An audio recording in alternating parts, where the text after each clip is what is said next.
Fala pessoal, tudo bem com vocês? Bora atualizar as notícias do Timão. O presidente afastado, Augusto Melo, concedeu entrevista para este que vos fala e para o meu amigo Denilson Show no podcast que a gente tem.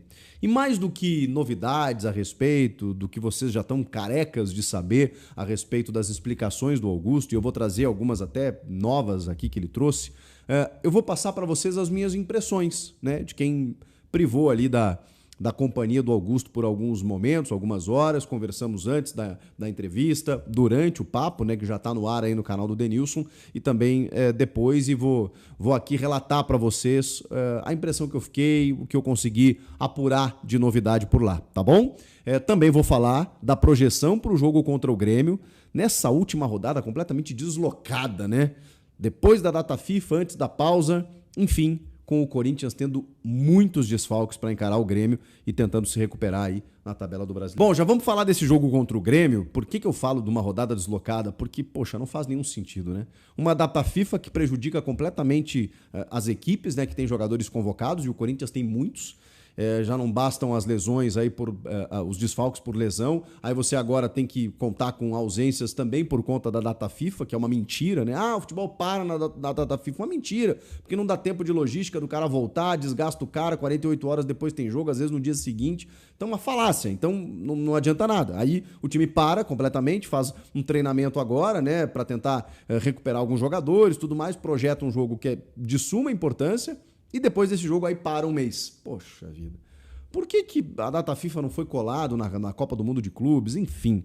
E aí parou o campeonato por questão de justiça, né? Para os campeonatos que vão disputar essa Copa do Mundo de Clubes. E aí Flamengo, Botafogo, Fluminense e o Palmeiras não vão jogar nessa última rodada. E aí os clubes que vão jogar têm o desfalque da data FIFA, ou seja, tem um prejuízo técnico. Lamentável, né? Mas esperar a coerência da CBF e do calendário parece muito, né? Parece um exagero, uma obrigação, pelo amor de Deus. Mas enfim, por que eu estou dizendo isso? Porque o Corinthians está amplamente prejudicado por conta dessa data FIFA, né? Não bastam aí os jogadores machucados, o Yuri Alberto, que nem voltaria agora, mas o Gustavo Henrique, por exemplo, que até já começou uma transição com bola, e o próprio Ranieri, que é dúvida, a gente não sabe exatamente o que o Dorival vai fazer nesse sentido, também tem muitos jogadores de fora. Olha aqui a lista, rapaziada. Dos jogadores que foram convocados, vou até tranquilizar o torcedor aqui, né? Pelo menos por um lado. O Hugo Souza, que está na seleção brasileira, deve jogar. Por quê? Primeiro, porque ele não é titular, né? O Hugo é terceiro goleiro, então ele não está jogando, não tem o desgaste do jogo. Primeiro que o jogo é na terça-feira, o Corinthians enfrenta o Grêmio em Porto Alegre na quinta, mas o Hugo, inclusive, está no CT do Corinthians, então ele está em casa, está tudo certo, depois ele embarca com a delegação para Porto Alegre, não vai ter problema nenhum, tá? Ángel Romero, ele joga pelo Paraguai, que enfrenta o Brasil, na Neoquímica Arena, onde ele conhece muito bem, em São Paulo. Depois do jogo, também se desloca com né, deve jogar, né, mesmo assim, mas sendo titular ou não, o desgaste dele vai ser mínimo, ele já embarca para Porto Alegre junto com a delegação. Vamos lá, aqui começam os problemas.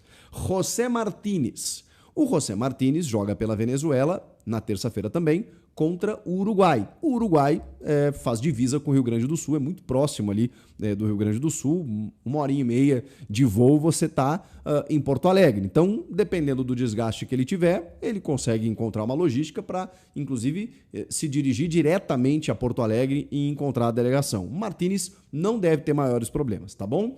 Vamos lá, André Carrilho do Peru. Aí já começa a dificultar, porque Peru e Equador jogam em Lima.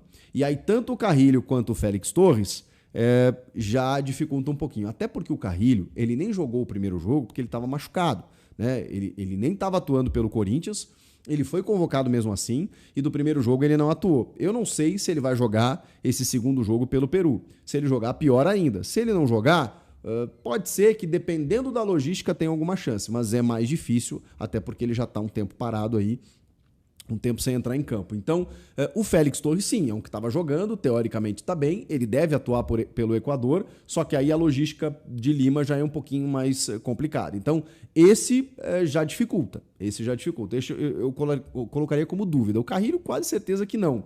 E o Martínez colocaria como uma dúvida, mas uma tendência que jogue. Olha para vocês verem qual é a dificuldade. Vai ter que analisar caso a caso aí para ver quem vai estar à disposição ou não. O Memphis Depay. O Memphis está com a seleção da Holanda, joga contra Malta na Holanda nessa terça-feira. Só que aí complicou a logística pela distância, né? Ele entra em campo na terça, tem que se deslocar na quarta, chegar na quinta, é difícil, tá? Então essa aí é uma... pode ser até que ele componha a delegação, fique no banco, talvez para segundo tempo, mas também não dá para confirmar. E aí os dois jogadores da seleção sub-20, o Felipe Longo não vai jogar, porque o Hugo é titular, então esse aí nem conta, né, que está na sub-20.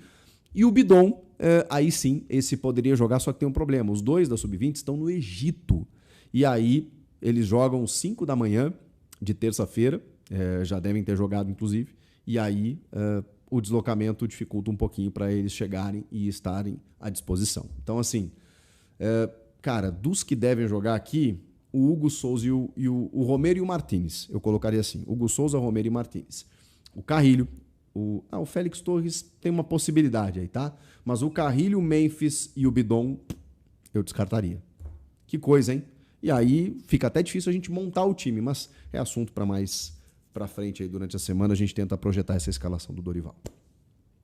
Rapaziada, eu sei que muitos de vocês já estão de saco cheio dessa crise política do Corinthians, mas, enfim, a gente precisa fazer o nosso papel jornalístico, né, de tentar cada vez mais entender essa situação. E dizer para vocês que o Augusto Melo concedeu mais uma entrevista, ele tem dado muitas entrevistas, né, dessa vez para o podcast do Denilson Show, com este que vos fala, Chico Garcia, no canal do Denilson Show, quem quiser ir lá acompanhar. E para quem acompanha o nosso podcast é um pouco mais leve, ele tem outra pegada, a gente conta a trajetória do entrevistado, faz homenagens no final. Foi um pouco diferente, né? Porque a gente precisou, de uma forma jornalística, né, fazer as perguntas necessárias, aquelas, né, que o torcedor esteja se fazendo nesse momento. E assim, eu queria passar mais do que o conteúdo da entrevista, que está lá no canal para vocês acompanharem, passar um relato assim, né, do que eu vi. Era uma coisa que eu já falava aqui para vocês, mas eu pude dizer ao Augusto e enfatizar aqui para vocês. Eu não posso aqui emitir nenhum juízo de valor, mas sempre falei para vocês que, cara, ter um presidente indiciado pela polícia é ruim, né? É algo negativo, não há como negar. O Augusto Melo, desde o princípio da sua gestão, ele estar envolvido em todas essas questões é ruim, é negativo, é difícil, né? Toda hora tem uma coisa contra o Augusto. A maneira como ele foi lá, naquele sábado, no Parque São Jorge, tentar retomar a sua condição lá como presidente, no que me parecia com base inconstitucional, é ruim. Eu falei isso para vocês em todos os vídeos que eu gravei aqui. E falei para ele, inclusive. Agora tem a versão dele. O que eu quero dizer para vocês também, que eu disse para ele? O fato dele estar indiciado pela polícia, ter várias denúncias contra ele, estar sofrendo um processo de impeachment e ele estar dando entrevistas, me passa a ideia de um cara corajoso. Porque assim, das duas uma, né? Ou ele realmente é um glorioso cara de pau, que, enfim, continua sustentando mentiras e a gente não tem como provar isso, quem vai provar é a justiça, ou realmente ele não tem nada a temer. Nada a dever, que é o que ele sustentou fora do ar e depois na entrevista. Então, assim, me pareceu um cara muito corajoso, em primeiro lugar, de estar dando a cara a tapa, de estar se posicionando, se expondo dessa maneira para dizer, olha, eu não fiz nada de errado, nada de ilícito. Ele sustenta que não tem nenhuma irregularidade, que ofereceu todos os sigilos bancários, seus extratos à justiça, e que está esperando a comprovação, porque, segundo ele, nada irão comprovar. Eu falei, poxa, mas da onde vem esse indiciamento? E ele falou, sustentou que estão tentando derrubá-lo desde o dia em que ele assumiu, e isso eu sempre disse, olha, independentemente se o Augusto for acusado de alguma coisa ou não, é fato, isso é fato, que ele nunca teve tranquilidade para trabalhar. Isso a gente sempre soube. Que a oposição iria tentar derrubá-lo de alguma maneira, sempre soubemos, né? Agora, é claro que se tiver alguma ilicitude no meio disso, comprovada, não há muito o que fazer, né? O que ele sustenta é que não há. E aí cabe a nós, jornalistas, dar o espaço para que ele possa se defender. E ele argumentou de todas as maneiras que não tem nenhuma irregularidade, além daquele discurso, né, que ele já vem sustentando há algum tempo, né, da arrecadação histórica, de que a dívida dele não aumentou. O que me chamou a atenção também é que o Augusto sustenta de que o Osmar Stabile e o Romeu Tuma Júnior, neste momento, estão rasgando o estatuto. Para mim, essa foi a principal informação que ele nos passou. Porque, até onde eu sei, e eu falei isso para ele, falei, peraí, Augusto, a comissão de ética tem o poder de afastar o presidente do conselho, Romeu Tuma Júnior, porque o Romeu Tuma Júnior diz que não. E o Augusto entende que sim. A comissão de ética é soberana nesse sentido, para sugerir o afastamento. Perguntei, não precisa do parecer do conselho? E ele, para a expulsão, sim. Para a suspensão, não. E aí vejam que tem uma diferença. Palavras do Augusto. Para a expulsão, você precisa do parecer do conselho. Para o afastamento, para a suspensão, para ele ter 30 dias aí para se defender, isso ocorre de forma imediata. Assim que a comissão de ética decide, o presidente do conselho ele não mais tem funções. E tudo que ele fizer está anulado. Palavras do Augusto, que está tentando, inclusive, provar isso na justiça para voltar ao cargo. O Augusto continua tentando, nos bastidores, uma manobra jurídica para retomar ao poder. E diz ele que só foi ao Parque São Jorge naquele dia, sustentado por essa decisão. O Osmar Stabile entende que não, que o Tuma não está deposto, não está afastado, e que as ações dele continuam tendo validade. E por isso ele não saiu. E quando o Augusto, segundo ele, decidiu sair da sala lá no 5º andar da presidência, o Osmar Stabile, então, emitiu uma nota dizendo que ele é o presidente, que não tem mudança, que o que aconteceu foi triste, lamentável, tentativa de golpe, aquela coisa toda.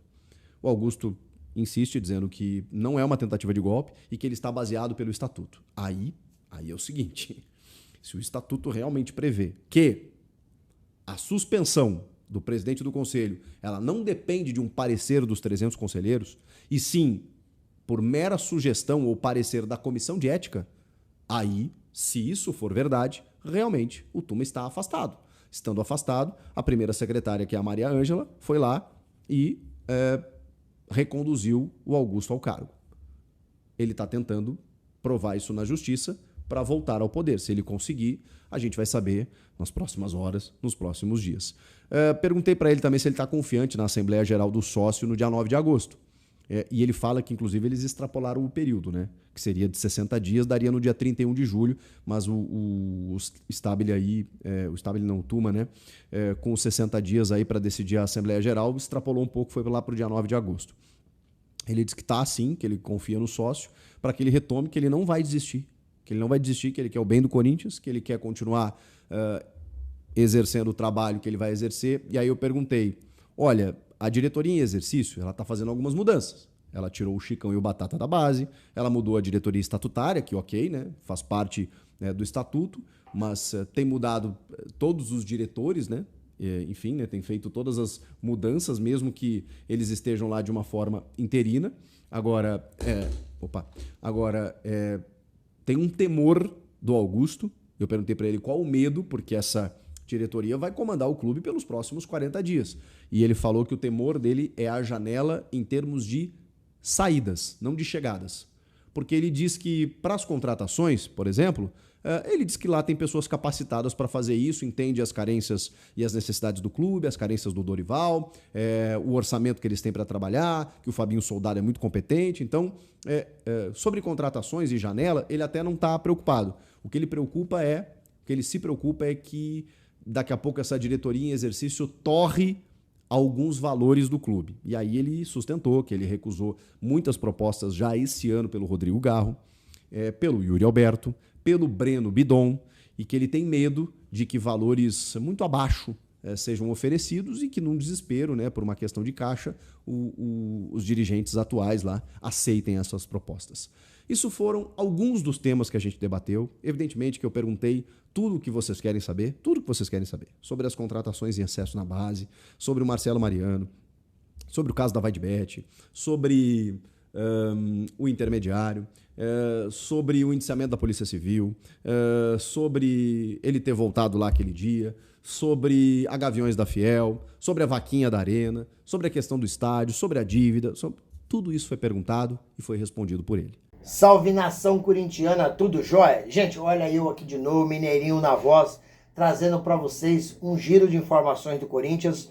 Vamos iniciar o vídeo falando um pouquinho do mercadão da bola do Timão, o Corinthians que precisa reforçar o quanto antes possível, porque tem um elenco carente de peças qualificadas. Malcom deve ser liberado do Al Hilal para colocar outro estrangeiro, né? Só que o Malcom é muito difícil retornar ao Corinthians por causa dos valores estratosféricos que ele ganha. Malcom fatura em torno aí de 114 milhões por ano. Isso significa aí aproximadamente 10 milhões por mês só de salário.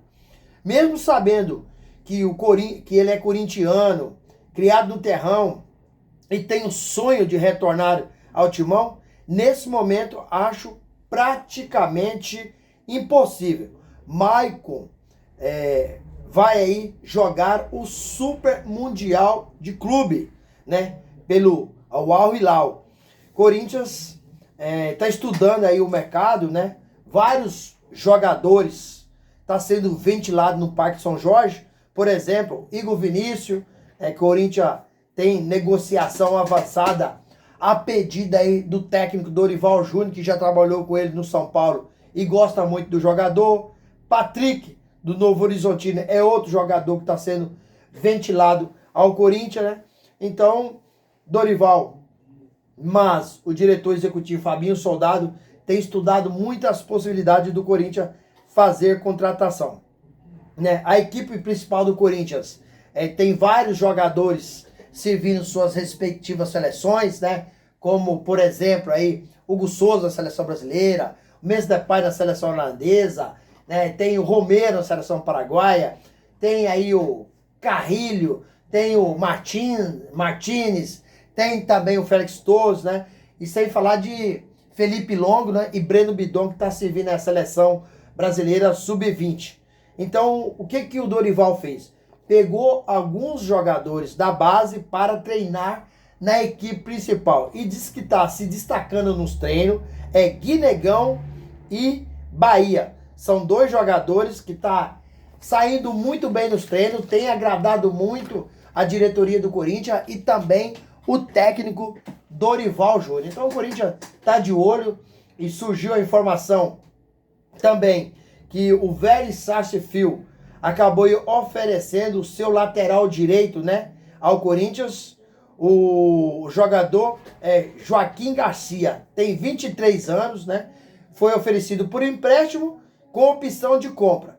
Mas o Corinthians ainda não deu a resposta aos seus empresários. Sinceramente, para mim, só vendo os lances do Joaquim Garcia, ele é muito mais jogador do que o Igor Vinícius.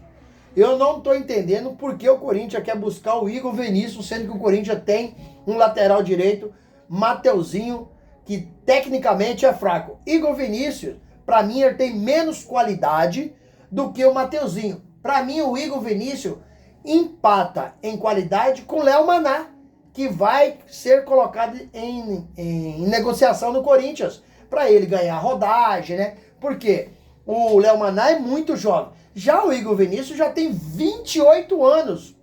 Então, o Corinthians tem que buscar outro lateral. Entre Igor Vinícius e Joaquim Garcia, eu buscaria Joaquim Garcia. Vendo os lances, apesar de não conhecer profundamente seu futebol, mas vendo o lance, percebi que Joaquim Garcia joga muito mais do que Igor Vinícius e Mateuzinho junto. O contrato de Joaquim Garcia vai até o final do ano que vem, né? Mas porém ele acabou se machucando e perdeu o espaço no Vélez Sarsfield. Então por isso o Vélez ofereceu ao Corinthians, né? E o Corinthians precisa mais que ninguém fazer aí boas contratações, mas o Corinthians não consegue comprar nenhum tipo de jogador. Pagar aí 5 milhões de euros no atleta, 10 milhões de euros, o Corinthians não tem dinheiro. O Corinthians é um dos clubes mais endividados que existe. Então o Corinthians só tem duas possibilidades para reforçar o elenco. É por empréstimo ou jogador livre no mercado. Se falando em jogador livre do mercado, vamos falar aí do Romarinho, que joga no Al Rayyan. Tá livre no mercado, né? O staff do Romarinho revelou que o jogador sonha em uma volta ao Corinthians, mas precisa receber uma proposta do Timão, que até hoje o Corinthians não fez oferta. Romarinho, muita gente, muito torcedor corintiano fica brincando que é pai do Palmeiras, né? Ajudou o Corinthians a ser campeão da Libertadores contra o Boca Juniors, marcando aquele gol lá no La Bombonera em 2012, né? E só que o Corinthians tá com essa velha mania de pegar os seus ex-jogadores que fizeram história no Corinthians. Ou seja, jogadores que vão retornar ao Timão para viver do passado. Isso para mim é um erro amador, é um erro grotesco. Vou citar alguns nomes que retornaram ao Corinthians e que não teve mais sucesso. O William retornou ao Corinthians, ficou camisa 10, voltou e saiu rapidinho. Renato Augusto não fez sucesso no Corinthians, Paulinho não fez, Gil não fez, Fábio Santos não fez, Maicon tá no Corinthians hoje, mas não tá fazendo. Romero também é fraco. Então, sem falar de outro jogador, por exemplo, o Sheik, né, que retornou, o Wagner Love, né, Balbuena, né, Castan, todos esses jogadores retornaram. O que fez um pouquinho de sucesso com o seu retorno foi o Jô. O Jô fez um pouco de sucesso, foi campeão brasileiro em 2017. Mas o Corinthians está com essa velha mania, a gente tem que sempre olhar para frente, buscar algo novo, algo diferente. O Corinthians precisa, não dá mais para viver do passado, e sim precisa viver buscando algo construtivo. Então, mas para mim, mais o eu. O Romarinho já tem 35 anos, tem final de carreira. Sabe, se o Corinthians tivesse dinheiro para trazer, trairia Malco, que tem entre 26 e 26 anos. Né? Malco ainda é um jogador que tem muita lenha para queimar. Mas buscar jogador depois dos 33, 34, 35 anos, está em final de carreira. Eu não faria isso. Esse, para mim, é o pior erro do Corinthians. É em buscar esses ex-jogadores que fizeram história linda no Corinthians, mas passou. Hoje você tem que buscar algo novo, como o Corinthians fez aí em buscar o goleiro Hugo Souza. Tá arrebentando no Corinthians. Já chegou à seleção brasileira. É um goleiro que vai nos dar e vai nos trazer muita alegria. Não dá para viver do passado. O que passou, ficou para lá. Vamos buscar o futuro? Vamos melhorar? Vamos crescer? Enquanto o Corinthians ficar com essa ideia, né, de buscar seus ex-jogadores por causa da história, vai continuar no fundo do poço como está hoje. Gente, mudando de assunto, vamos falar aí um pouquinho da parte de administrativa do Corinthians. O ex-diretor jurídico do Timão aí, Vinícius Cascone, tem uma reunião marcada para essa noite com os torcedores organizados, na verdade com os Gaviões da Fiel, para tratar aí do novo modelo associativo do clube. Não para ser uma SAF, né? Mas para alterar a administração do Corinthians, né? Que hoje é uma das piores do mundo. A ideia é que 40% do modelo seja do associado, né? É uma pequena cota, né? Pequena cota que pode aí, cada torcedor pode comprar, né? Um valor aí da cota é aproximadamente R$2.000, né? Por CPF, né? As pessoas que comprarem essa cota fariam parte das decisões, né? Fariam parte de 49% das decisões do Corinthians e 51% ficariam com os conselheiros eleitos para tomar as decisões do clube. E hoje, que que toma as decisões do clube, são 100% dos conselheiros deliberativos, né? 40% seria dos sócios, né? Cotistas, né? Os cotistas tinham o direito de eleger algumas pessoas das suas preferências, né, para tomar as devidas decisões do Corinthians. Então, um assunto muito polêmico, um assunto que vai demorar um pouco as pessoas entenderem, mas o Corinthians, se faz necessário mudança, e se faz necessário mudança, tem que começar, tem que iniciar Sei que é um tema novo, sei que até atualizar a torcida, né, vai demorar um pouco, mas o Corinthians já deveria ter mudado o estatuto, né? O Alê, presidente da Gaviões da Fiel, já disse que não vai aceitar mais, né? Quer uma reforma já no estatuto e precisa de iniciar, mudar, né? Mudar a forma que comanda o Corinthians, senão o Corinthians, cada dia que passar, a sua dívida vai aumentar. Gente, o que vocês acharam? Uma boa ideia aí dessa mudança, né, de ter o cotista, não deixar o clube na mão somente dos associados? Use espaço aqui no vídeo para você registrar seu comentário, deixar seu like, deixar sua inscrição para fortalecer nosso trabalho. Vamos mudar de assunto? Para fechar o vídeo, vamos falar um pouquinho do presidente Augusto Melo, que acabou participando aí do podcast de Denilson Show e do jornalista Chico Garcia. O presidente, destituído do cargo, acabou falando de vários assuntos, entre eles falou do indiciamento pela Polícia Civil de São Paulo após a conclusão do inquérito. Augusto Melo foi indiciado pelos crimes de associação criminosa, furto qualificado e lavagem de dinheiro. Augusto disse que seu afastamento e da atual gestão do Corinthians é uma tentativa desde o momento que ele assumiu o Corinthians, né? O indiciamento de Augusto, né? Não deixou ir trabalhar, né? Essas pessoas que lá estão da oposição atrapalhou o trabalho do Augusto Melo. E uma observação que eu fiz, que Augusto Melo disse que na entrevista, né, na entrevista, Augusto Melo disse que o novo presidente Osmar Stable e o presidente do conselho, Romeu Tomar Júnior, né, estão rasgando o estatuto. Isso são palavras de Augusto Melo para Chico e Denilson Show. Estão rasgando o estatuto. Não estão respeitando o estatuto. Augusto Melo não está se escondendo e dando várias entrevistas para televisão, podcast, falando com quem convida ele para expor sobre o assunto. O Augusto, né, é muito cara de pau, o Augusto está certo. Mas eu não estou aqui para fazer um juízo de valor, e sim para trazer as informações.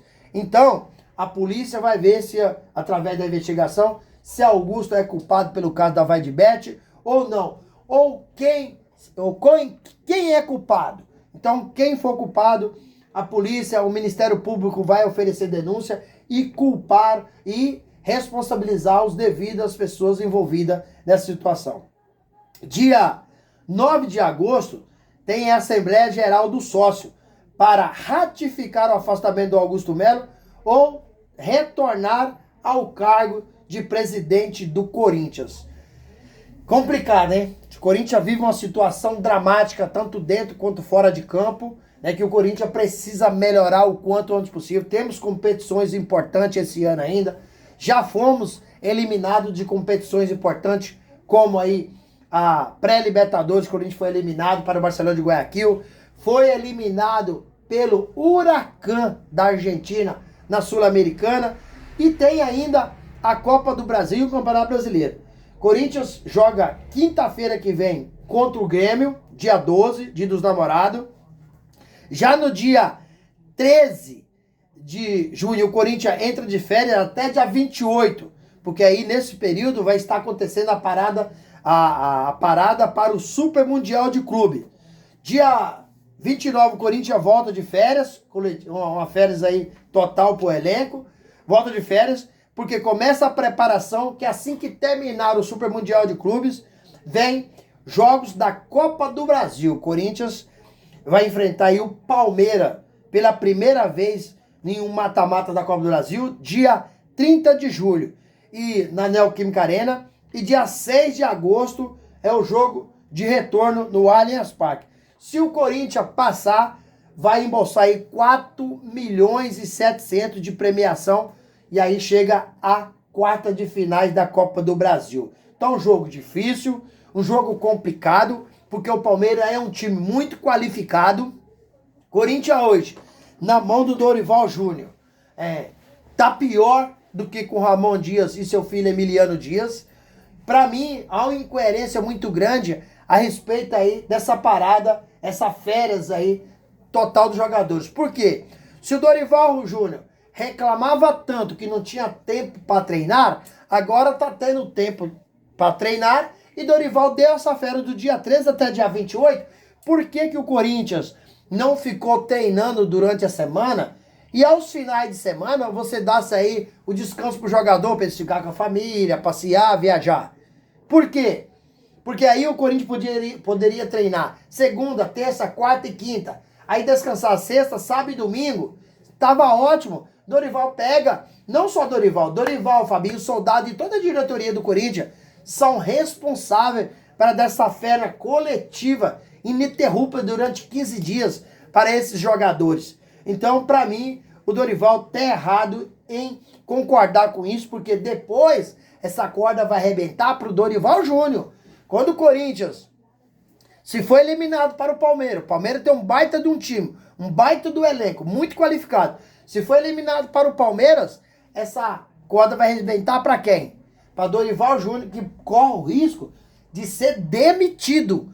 Uma eliminação para o seu rival, como é o Palmeiras, a chance do Dorival ser demitido é grande. Só que a diretoria do Corinthians não pensa no bem do Corinthians, né? Porque se demitir o Dorival, o que vai acontecer? O Corinthians vai ter que pagar em torno aí de 10 a 12 milhões de multa rescisória. Dorival foi embora, mas deixou o clube como? Para pagar uma dívida. Isso aí já aconteceu em várias situações. Então o Corinthians, as pessoas que lá estão, precisam de ter muita responsabilidade e, sobretudo, respeitar o escudo do Esporte Clube Corinthians Paulista. Porque tem muita coisa acontecendo na gestão que é errada e também tem muita coisa acontecendo no campo. Uma administração pífia, tanto no futebol quanto na parte administrativa. Então o Corinthians precisa de pessoas para chegar lá e ajudar, para mudar tudo. Porque do jeito que tá, se continuar, o Corinthians cada dia vai ficar num poço sem fundo. É lamentável, é triste. Quem sofre com isso? O torcedor que está sempre ali apoiando, sempre ali comprando os produtos, indo ao estádio. Esses caras que passam lá da administração, depois que sai, vai para suas mansões e fica de boa. E deixa o clube com 2,5 bilhões de dívida. Lamentável, triste a situação do Corinthians. E tem que fazer algo. Tem que começar uma mudança já, para ontem. Tem que começar uma mudança, porque desse jeito que tá, não pode continuar. Senão, a gente vai acabar cada momento afundando o nosso clube cada dia mais. Gente, quero agradecer vocês pelo carinho, agradecer vocês pelo apoio e pedir a todos que nos acompanham no canal que dê aquela força pra gente, registrando o seu comentário a respeito das informações, deixando também o seu like para o YouTube entender que vocês estão gostando do conteúdo, recomendar para toda a nação. Deixe também ripa os nossos vídeos para o YouTube colocar o nosso vídeo na plataforma na parte de cima e deixe a inscrição da comunidade para a gente continuar crescendo juntos. Sem mais delongas, até o próximo vídeo. Tchau, tchau.